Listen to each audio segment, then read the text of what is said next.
One Piece, after decades of being a non-stop weekly anime, is finally going seasonal. And that's honestly massive. Not just for One Piece fans, but for the entire anime industry. But here's the thing. What if this move also affects Dragon Ball's future? Because I genuinely believe Dragon Ball might go seasonal too. And with the Dragon Ball Gen Kidamatsuri event happening this January, I think that's where this shift could finally be confirmed. Let me explain why this actually makes sense. So, Dragon Ball Daima ended a while ago. And whether you liked it or not, one thing's clear. It was a seasonal Dragon Ball series. It had a fixed episode count, a set story structure, and incredibly consistent animation quality from start to finish. That's not the old weekly forever format like Dragon Ball Super had. That's Toei testing out a new production style. Now fast forward to October 2025.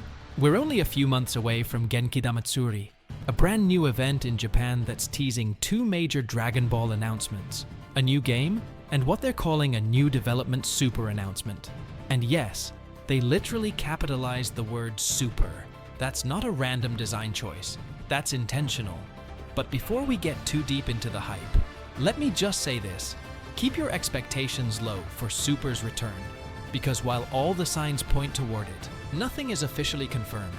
It could be a movie, a short anime project, or even something smaller tied to Super's universe.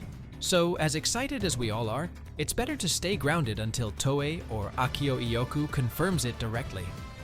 Speaking of which, Akio Iyoku, the man leading Dragon Ball's future under Capsule Cooperation, and Masako Nozawa, the voice of Goku herself, will both be leading the event.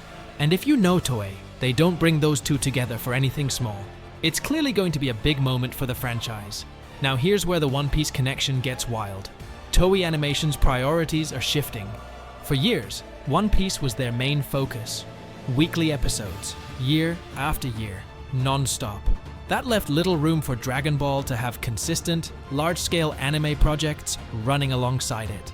But now that One Piece is officially going seasonal, that opens the door wide open for Dragon Ball to get its time in the spotlight too. And as someone who's not just a huge Dragon Ball fan, but also a massive One Piece fan myself, this is honestly perfect. Because this change benefits both series. Think about it.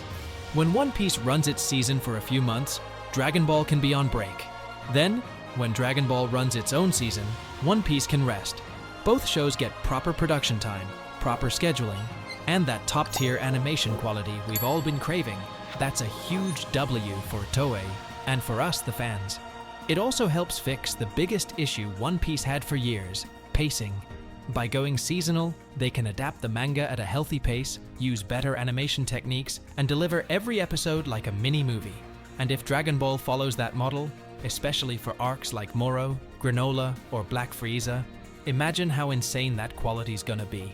Now here's the interesting part. I think Daima was Toei's testing ground for this format. A fully seasonal Dragon Ball with consistent visuals and storytelling from start to finish. It worked beautifully, and it proved that Dragon Ball can absolutely thrive under that model. And now that One Piece has officially gone seasonal, Toei has the perfect rotation plan. Half the year for One Piece, half for Dragon Ball. Peak animation year-round. So here's my honest take. Dragon Ball Super anime might be coming back. And if it does, it'll most likely be seasonal, just like One Piece. It'll let Toei focus on quality instead of weekly deadlines, and it'll let Dragon Ball finally reclaim its spot at the top. But again, keep your expectations low to medium. We've been waiting for Super's return for so long, and we've seen fake rumors so many times before. Let's stay hopeful, but realistic. If we end up getting that announcement at Genki Damatsuri, perfect. If not, it's fine, because at least now we know Toei's setting up the infrastructure for Dragon Ball to return properly. And honestly, that's the most exciting part.